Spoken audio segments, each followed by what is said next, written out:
Jeff and Jeremy. It's like a radiogasm. I said, hey, babe, check it out on the podcast. Apple Podcast, Google Podcast, and Spotify. All this is going viral. Good morning, Jeff and Jeremy. KZOZ, you're home for the free-for-all. It's $1,000 in cash. Keep listening for a KZOZ artist play back-to-back. Call in and get qualified to win that money. So Jeremy sends me a text message over the weekend, and it's bags and bags and bags on bags of Trader Joe's Chinese food. Yes, well, it was like 5. I think what happened is usually wives used to make food for us when they left town. Food when they left town, and they freeze it. They put it in the freezer, but you don't have to do that anymore because of Trader Joe's Chinese food. You sent me a picture of all kinds. Did you try the Kung Pao chicken? I've not tried it yet. I've only tried the honey walnut shrimp so far. But I plan on trying more. The reason was I had a friend in town over the weekend, made one of those big Costco lasagnas, and I've been eating that now.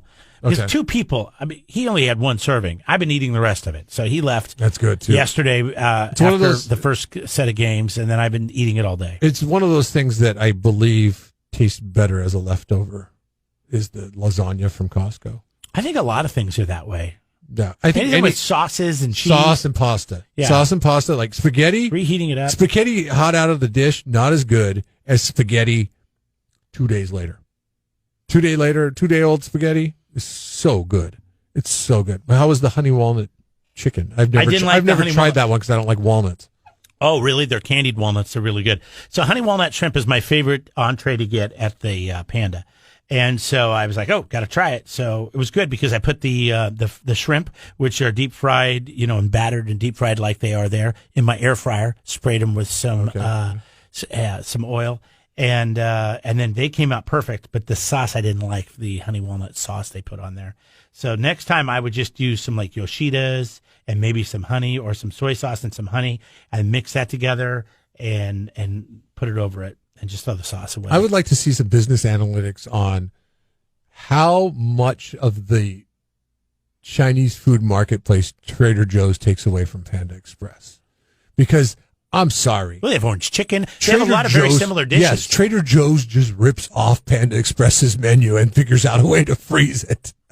Because the orange chicken is very good. I did have that. It is excellent. Yeah. It is excellent. Yeah, you can't really beat it. It's really good. I mean, if you get that and you get some of that chicken fried rice and you just mix them all together. I just don't understand how Chinese food got so expensive. It's chicken, pork. I mean, it's the cheapest meats, number one. Yes. And it's rice. And the cheapest cuts. And it's noodles and it's vegetables. Yeah. Veggies. And all of a sudden, it's like, I've said this before. My wife and I we'll get 2 entrees and some soup to share, and it's $60. And I'm like, how the hell did that happen?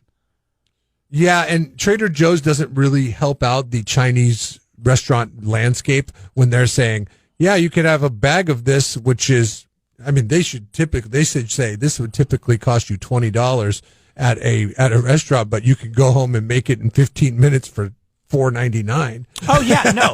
I mean, honestly, most entrees at a Chinese restaurant now are anywhere between $14 and $17.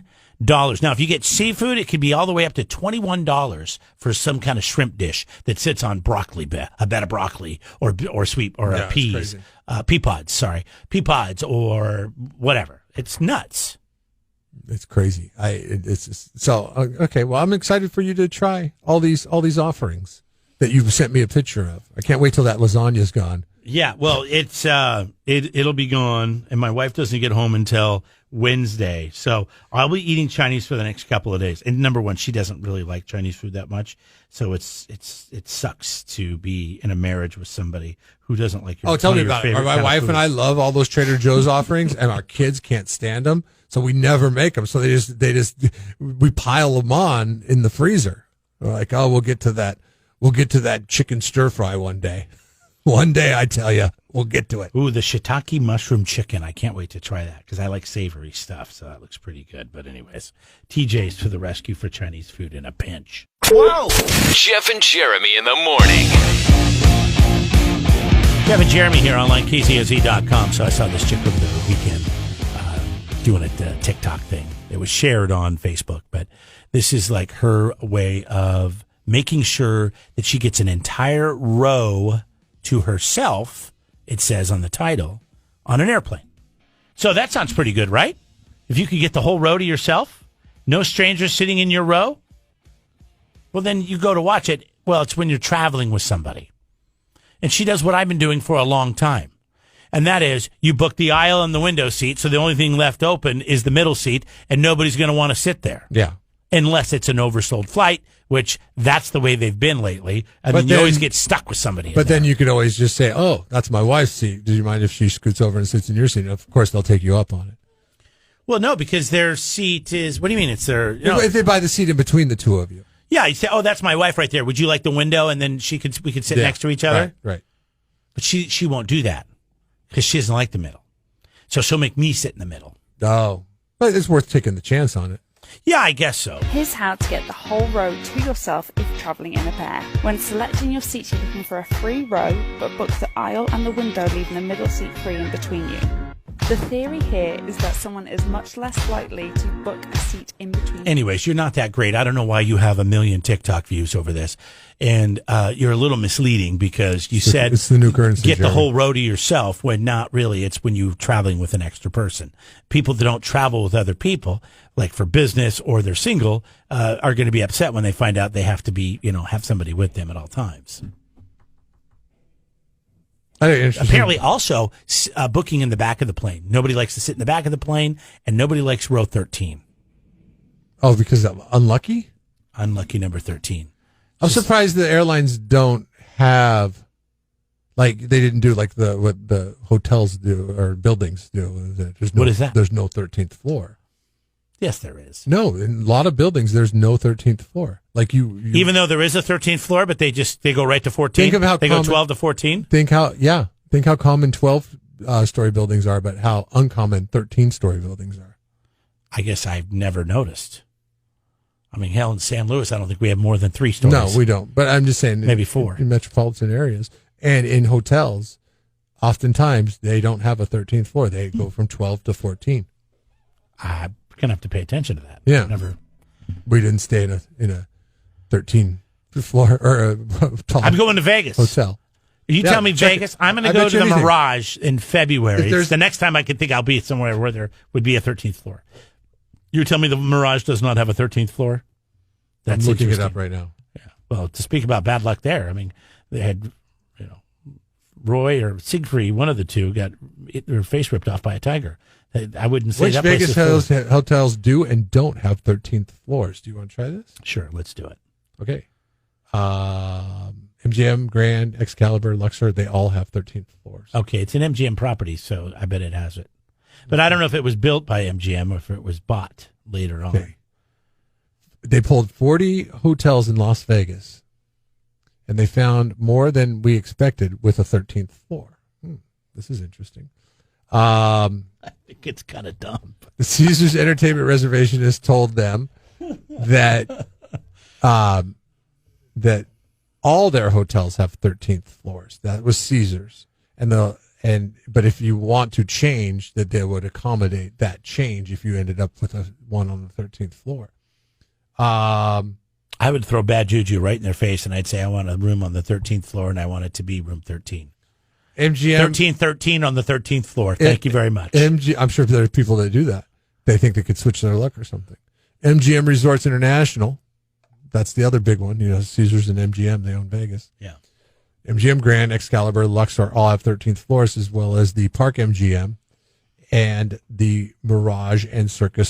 So it does have a 13th floor. Yes, but the Aria, Mandalay Bay, and Delano and Vidara do not. Oh, really? I stayed at the Aria.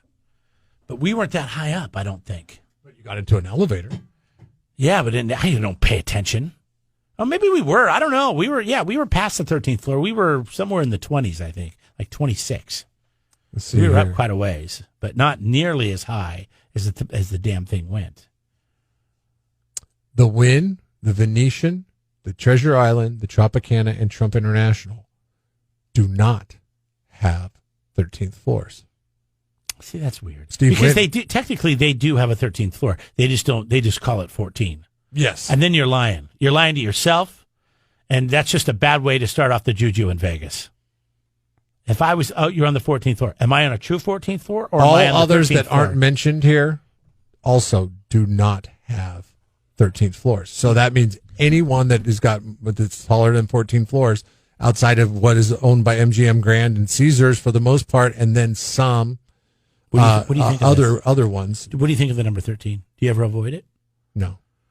It's just another number to me. Really? See, because on my volume on my sound system at home for the TV, 13's always, I swear, the right number, but I'm like, You go and I don't 12 like, or 14? No, I don't like even numbers. It has You to. go I have 15 to, or 11? I have to go 11 or 15. Oh God! But I have been putting it on 13 lately, just because. I is that It's OCD perfect.